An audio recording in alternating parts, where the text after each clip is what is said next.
Hello, my dear students. Good morning. How are you?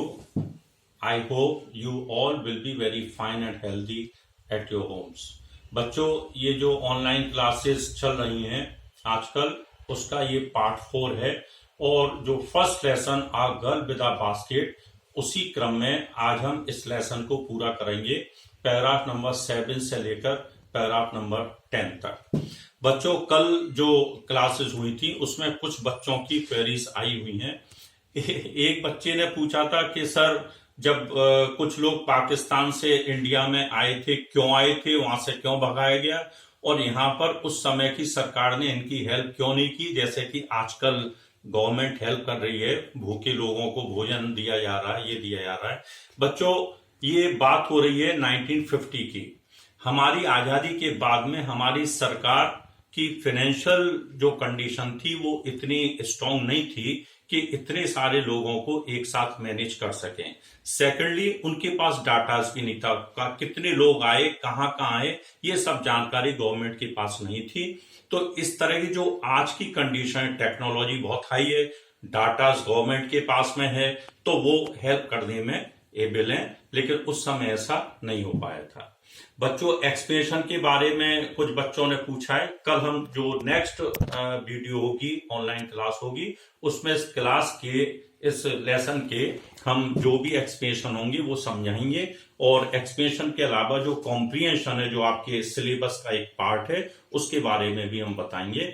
तो today, before we resume our class today, first of all मैं आपको एक चीज बताना चाहता हूं। एक्सप्रेशन, कुछ बच्चों ने मुझसे पूछा, सर हम पे एक्सप्रेशन करना नहीं आता, हम क्या करें। बेटा बच्चों, ये जो लेसन है, सबसे पहले तो आपको you should understand the thing, you should understand the lesson. ये पाठ किसके बारे में है, क्या चीजें, जब आपको जानकारी हो जाएगी तब आप certain you will be able to explain the things. लेकिन उसके लिए आपकी ग्रामेटिकल जो स्टेमिना है वो बहुत ज्यादा स्ट्रांग होना जरूरी है। आपकी ग्रामर अच्छी होगी, ट्रांसलेशन अच्छा होगा, तो आप you will be able to explain it. लेकिन उसके लिए भी हम अलग से क्लासेस, जब ग्रामर हम समझाएंगे, आपको बताएंगे। तो अभी हम इस लेसन के जो नेक्स्ट पैराग्राफ्स हैं उनको हम शुरू करते हैं। A girl with a basket, this is paragraph number 7. I bought one tiny basket for a few annas, another fruit basket for a bit more, a beautiful waste paper basket for a rupee, a lovely sewing basket for a rupee, a few fans for an anna or two apiece. My arms were filled and I had not spent 50 cents. The children passed in, shouting their wares. I was a prisoner, completely surrounded, unable to move. The most decent, aggressive vendor was a beautiful girl of 9 right in front of me. She had a lovely basket with handle and she wanted a rupee and a half for it, or about 30 cents. She was an earnest pleader. There were tears in her eyes. She pleaded and begged in tones that would wring any heart. My arms were full. I had no room, let alone any need for another basket. Balancing my baskets and fans on my left arm, I reached into my right coat pocket and got a handful change, perhaps 15 cents in all, which I deposited in the basket that the young girl held imploringly before me. I tried to explain that I could not buy the basket, but extended the gratuity as a substitute. I realized at once what offense I had given.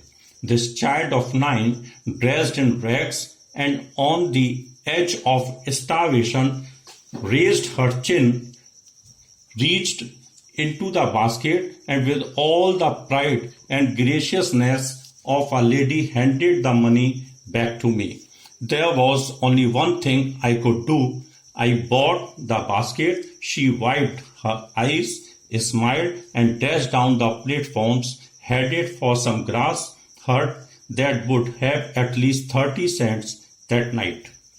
I told this story to Prime Minister Pandit Jawaharlal Nehru. I told him it was one reason I had fallen in love with India.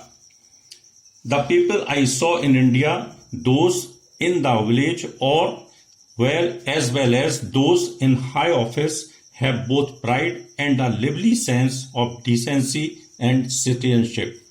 They also have a passion for independence. This beautiful child, born in squalor and poverty, uneducated in both grammar and manners, had given me a glimpse of the warm soul of India. बच्चों, ये 4 paragraph की ये यहाँ पर हिंदी लिखी हुई है, हम इसको पढ़ेंगे अभी।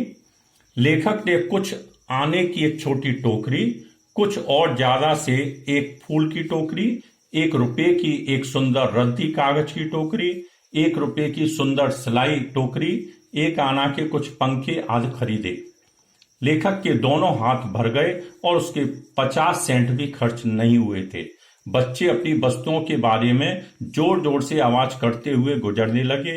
लेखक कैदी की भांति चारों तरफ से घिरा हुआ चलने में असमर्थ था। लेखक के सामने एक सुंदर 9 वर्ष की अत्यंत परिश्रमी व आक्रामक विक्रेता एक लड़की थी।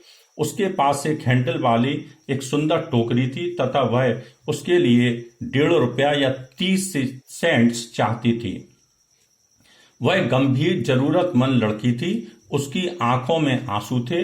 वह इस तरह तर्क की याचना कर रही थी जो किसी भी व्यक्ति के हृदय को द्रवित कर देता। लेखक के दोनों हाथ फुल थे। दूसरी टोकरी के लिए ना तो उसके पास जगह थी और ना ही आवश्यकता।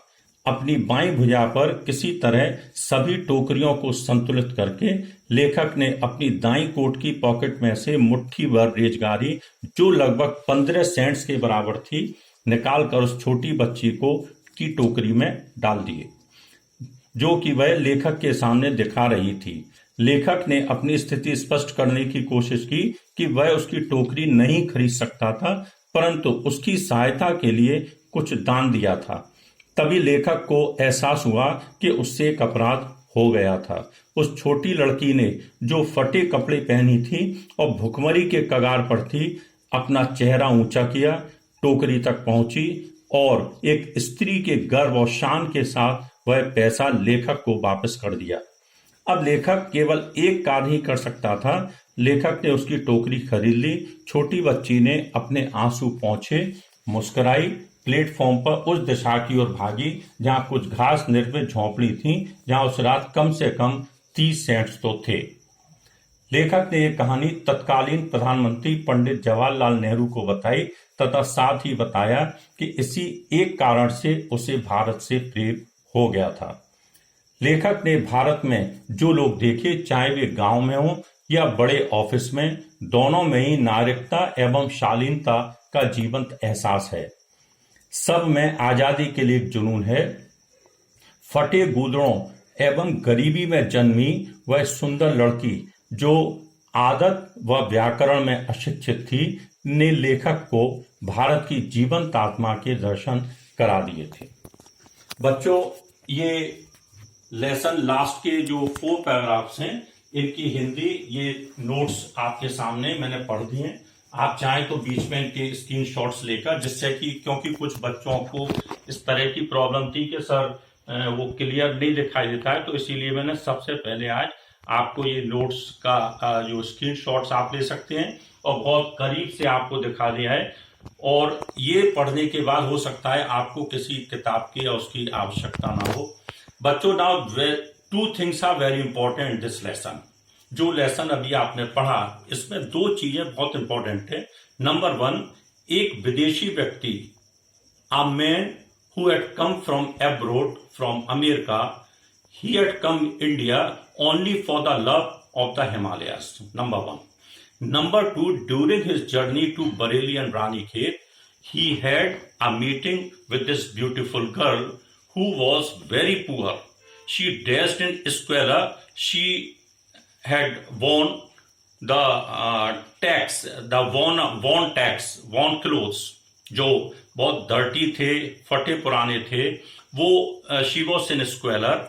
तो आप देखिए इतनी पॉवर्टी में जो इतनी 9 वर्ष की बच्ची कोई बड़ी बच्ची नहीं होती, लेकिन उसने भी she had refuse to take the gratuity from that writer. उस लेखक से उसने दान में भीख में मिले हुए पैसे वापस कर दिए। Really this is the spirit of India, this is the soul of India.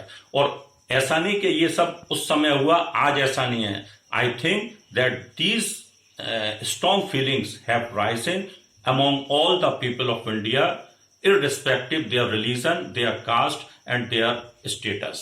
बच्चों, एक छोटे बच्चे ने एक इतने बड़े राइटर को भारत की आत्मा के दर्शन करा दिए। अब आप ये देखिए कि हम सबके लिए this is really very inspiring for all of us कि जब एक गरीब घर का बच्चा और एक भारत की आत्मा के इस तरह से डिसेंट बिहेवियर दिखा सकता है, तो हम क्यों नहीं दिखा सकते हैं।